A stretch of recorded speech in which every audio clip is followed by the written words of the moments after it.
প্রতি বছর শরৎকালে দক্ষিণ কোরিয়ার গ্রাম এলাকাগুলোতে গোলাপি রঙের ঢেউ বয়ে যায়। এমন অবাক করা ঘটনা দেখার জন্য সবচেয়ে মনোমুগ্ধকর স্থানগুলোর মধ্যে একটি হলো পোচিয়ন হার্ব দ্বীপ, যা গোলাপি মুহুলি উৎসবের জন্য একটি ফুলের আশ্চর্য ভূমিতে রূপান্তরিত হয়।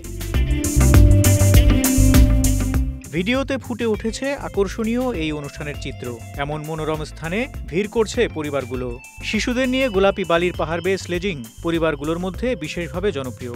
সাধারণত সেপ্টেম্বর থেকে অক্টোবর পর্যন্ত গোলাপি মুহুলি ঘাসের তুলতুলে গোলাপি মেঘ প্রধান আকর্ষণ হিসেবে কাজ করে। তবে এই উৎসবটি একটি দুর্দান্ত অভিজ্ঞতা দিয়ে থাকে।